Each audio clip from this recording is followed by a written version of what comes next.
And one of the many things that I realized after living in Jamaica for a while is that many Jamaicans take a lot of the good things that Jamaica has for granted. If you're new here, hi, my name is Flor. I am Cuban and I have been living in Jamaica officially, finally, for 22 years. And what I'll be talking about today is one of the things that if you don't look at it from the outside or as an outsider, you may not be able to realize. So this video is dedicated to all of those Jamaicans who are still in Jamaica. And I know a lot of my audience is Jamaicans living in the diaspora, which I love you all so much. Thank you so much for watching and for your love and support. But I just wanted to talk to the Jamaicans in Jamaica today because this is something that I have always tried to share with you guys throughout my social media. And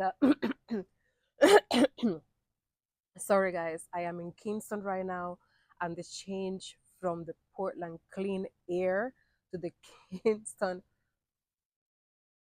slightly polluted air, I don't want to offend anybody, has affected me greatly. And I have like my sinus is all over the place and I have like a cold type of thing. So that's why I sound like this. But I wanted to do this video while I was in Kingston because I didn't want you guys to think, oh, it's very easy for you to talk like that when you're in Portland and blah, blah, blah, blah, blah, blah.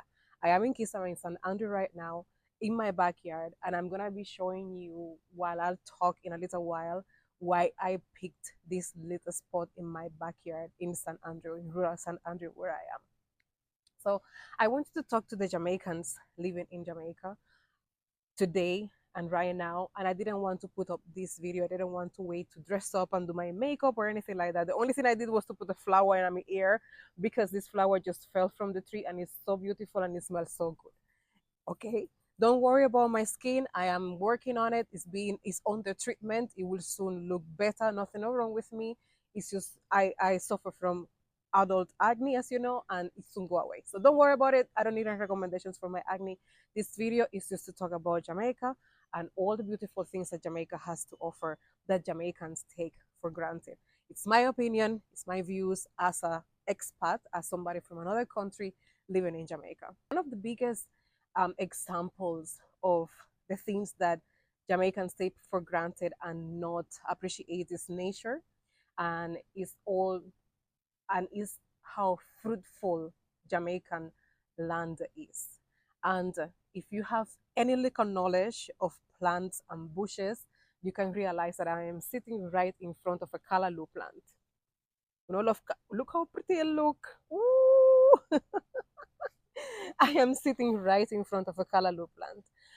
I could not dream of seeing, first of all, in Cuba, callaloo is called bleo, and I could not dream of seeing a bleo or callaloo leaf this big. And this is not the biggest callaloo leaf there is. And this is just a plant that we bought some callaloo on the roadside. We throw the seeds here on the land and it just grew. And again, I am not in Portland. If it's in Portland, let me tell you, I tell people if I spit in Portland, flowers are grow. Because Portland land, like especially where we are in Portland, it's so fertile. It's unbelievable. So Jamaican land is extremely fruitful.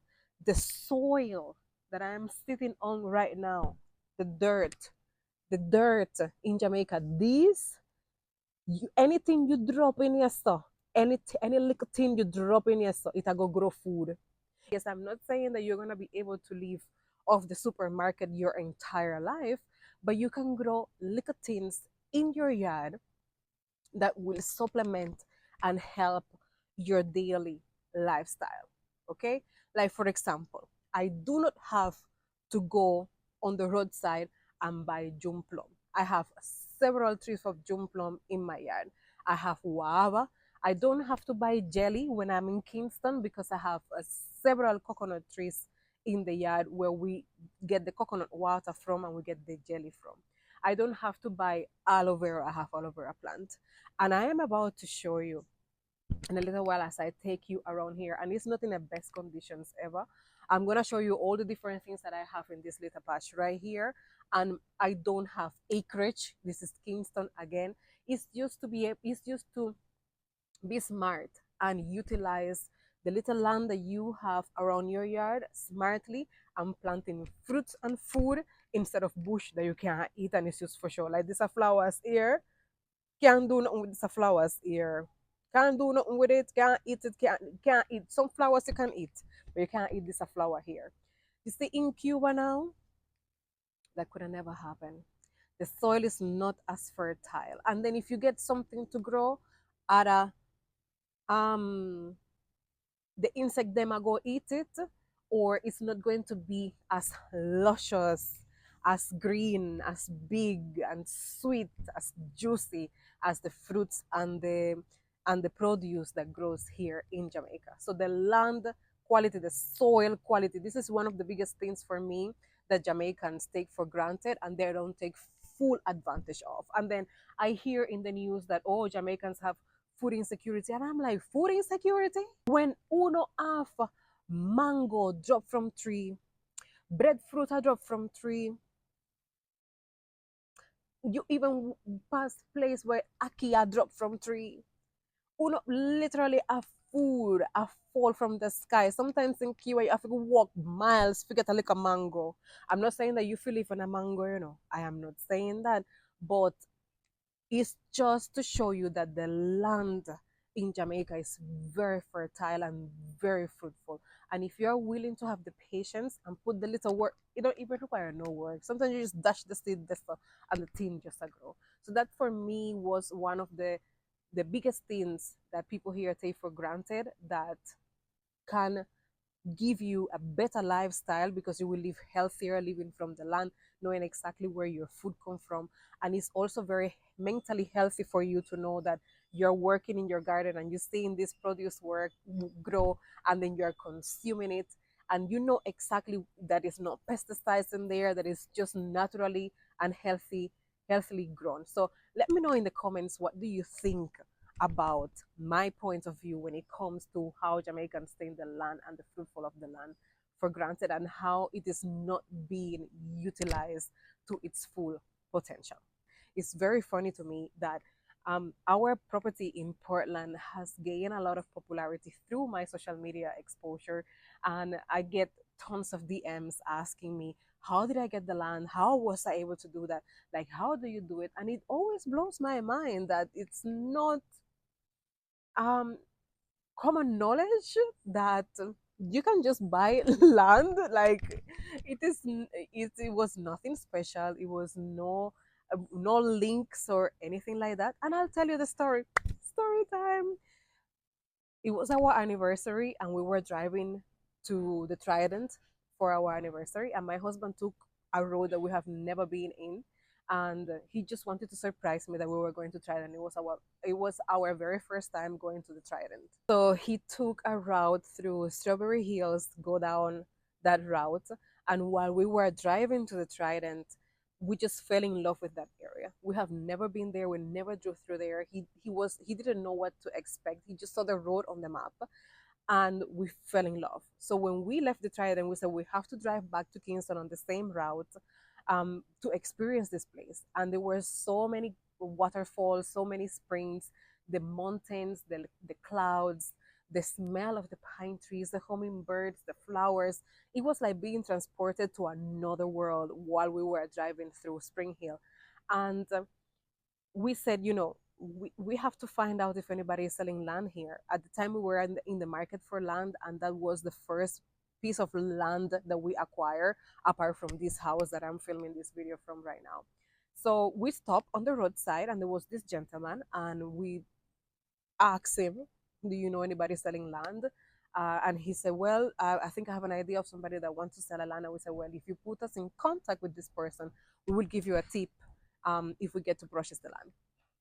So give him our contact number, and when he got in contact with the person that was selling the land, he called us, and we did the process that you go through to buy land. Make sure that you get a lawyer that you trust, because make sure that you have all the paperwork confirmed. Make sure that you check the authenticity of the ownership through elandagency.com, where you can confirm who owns that piece of land, and if it's true that you can see the whole history of the land there. And once we did and finalized that, we bought the piece of land, and we used to stay there in a tent.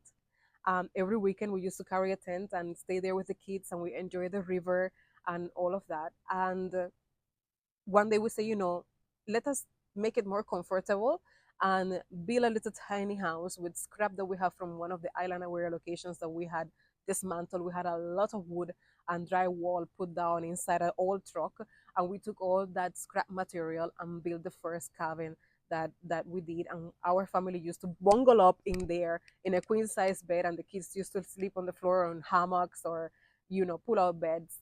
And that is where everything started. And it's very interesting to me how even some members of the community had a little, because we are outsiders. We were not born and raised in that community in Portland. And we acquire this land. But that land was selling for years.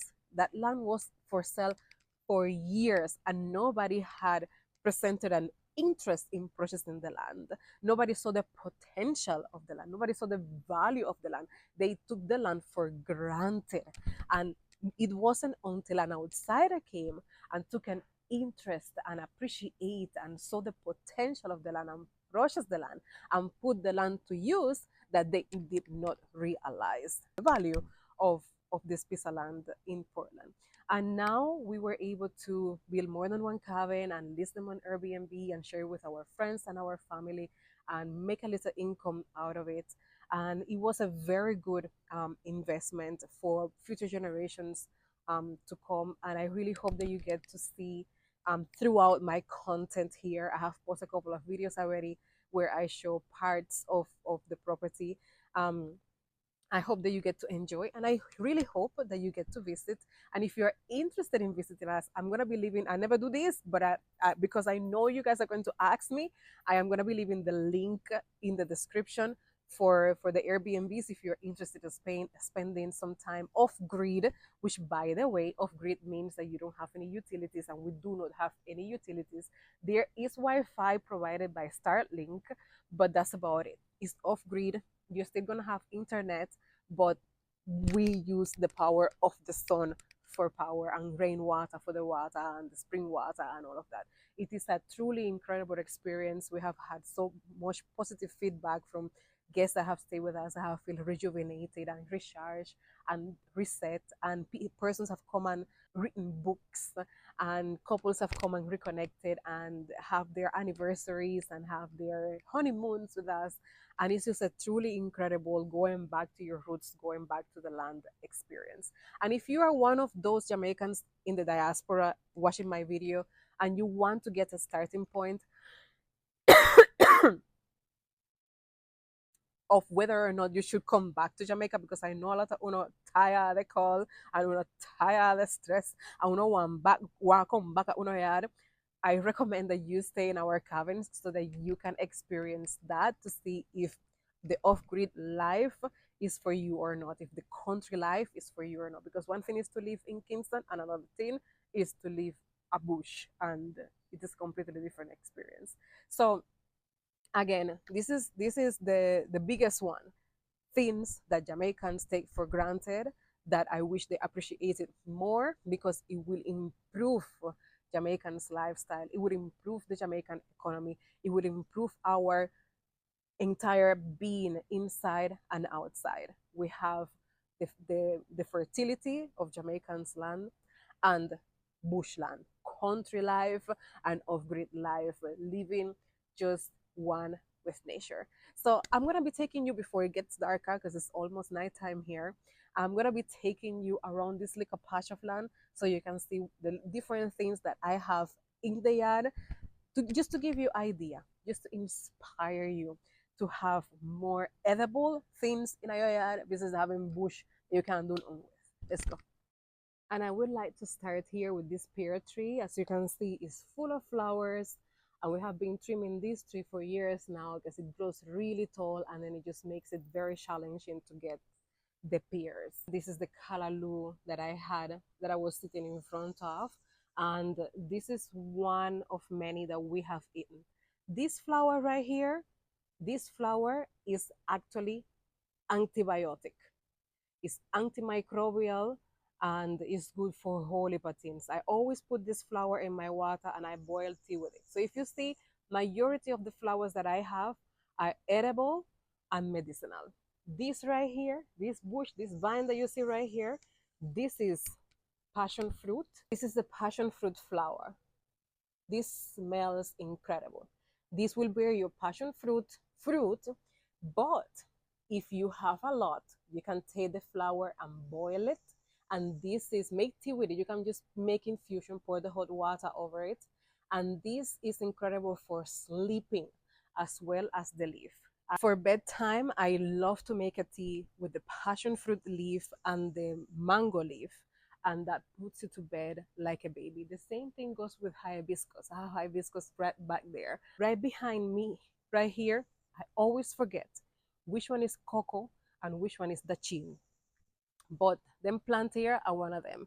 It's just that they take long. It's like a year and change before you can pick the fruits from this plant, but we have a lot all throughout the garden. So they're very beautiful. They're also edible.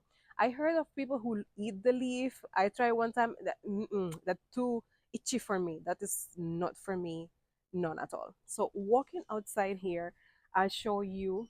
This is our pumpkin. We have pumpkin in here. I have a pumpkin.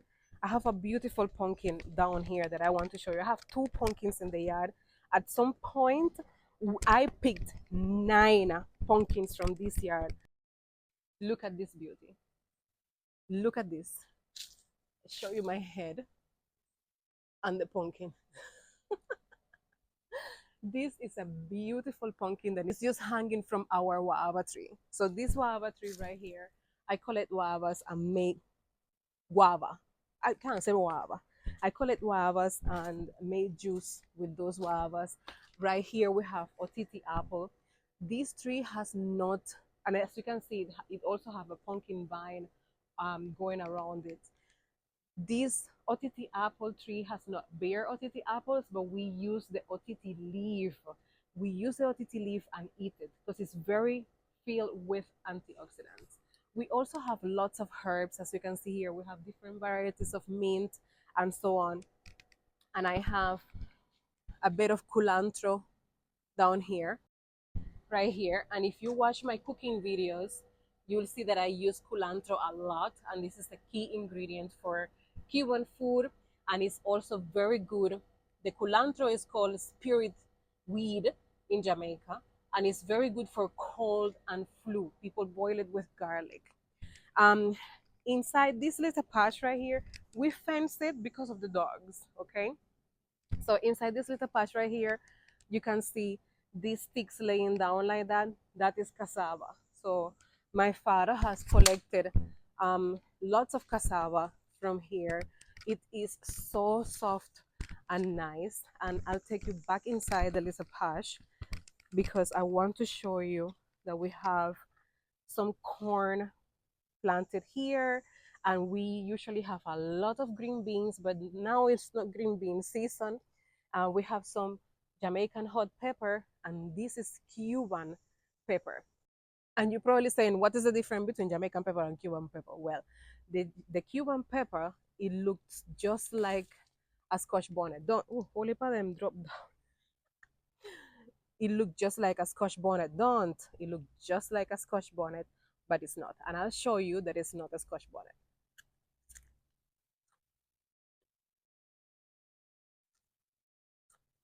Mm-hmm. Mm-hmm.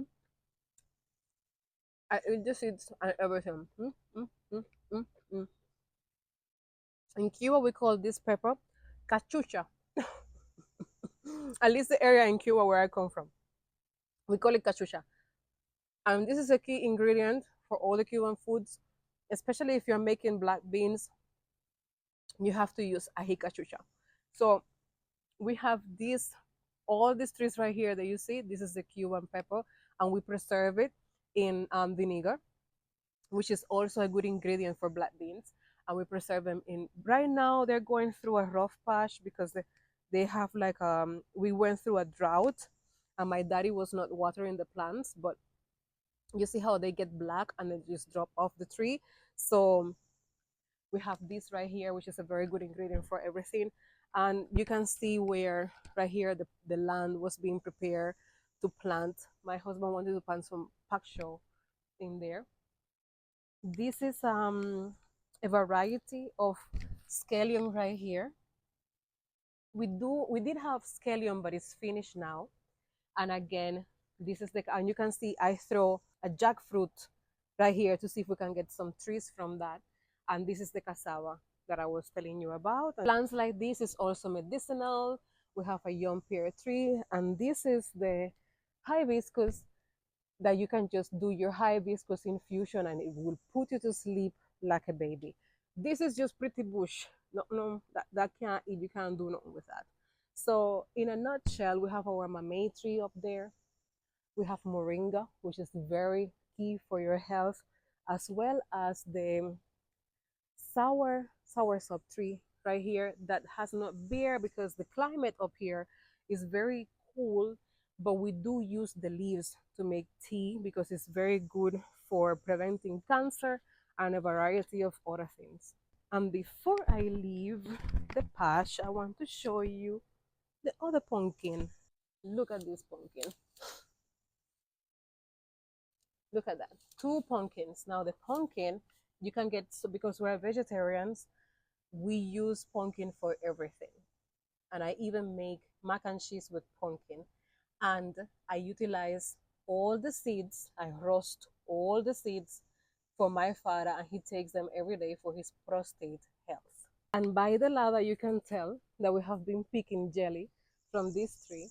We have another pear tree here. We have a mango tree. But again, the climate where this house is in San Andrew is so different that it's very difficult to get mangoes or any hot climate fruit. I am surprised on how we get the ackee. You can see this is a cherry tree right here, and you can see all the coconut trees that we have. And again, how I have either whatever is cocoa or dasheen down here, and lots of jelly. We also have banana, we have frog banana, we have plantain, we have breadfruit.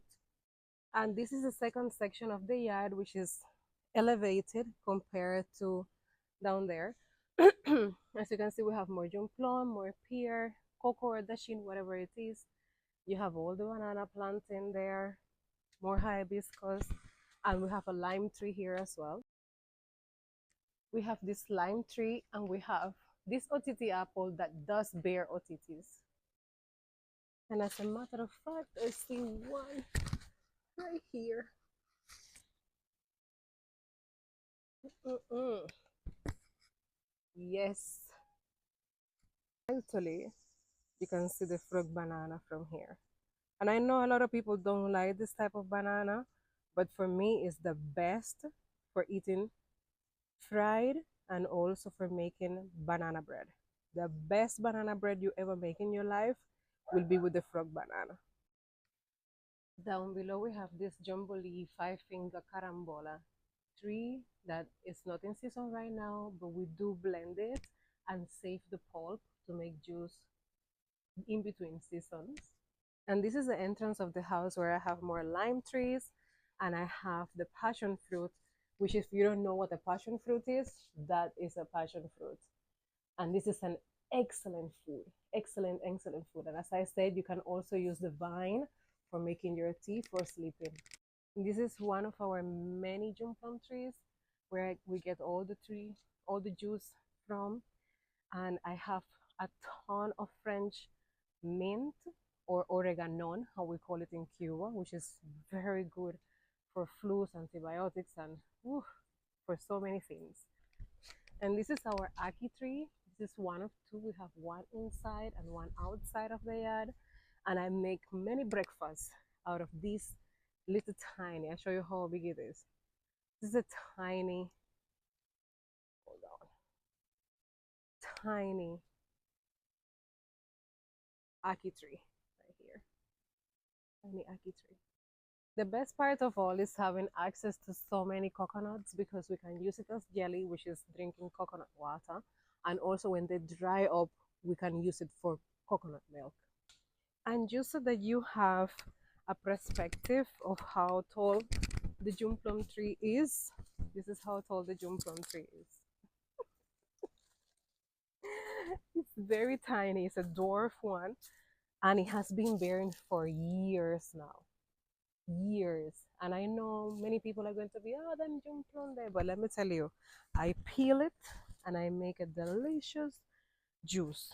And I control exactly how much sugar they're in the juice and how it tastes. And I know exactly there is no preservatives and nothing in there. So I just really hope that this video inspire you to appreciate Jamaica more, to take advantage of everything that Jamaica has to offer, and to slowly go replacing the bush that is good for nothing in our yard with food. Thank you all so much for watching. Mucho love.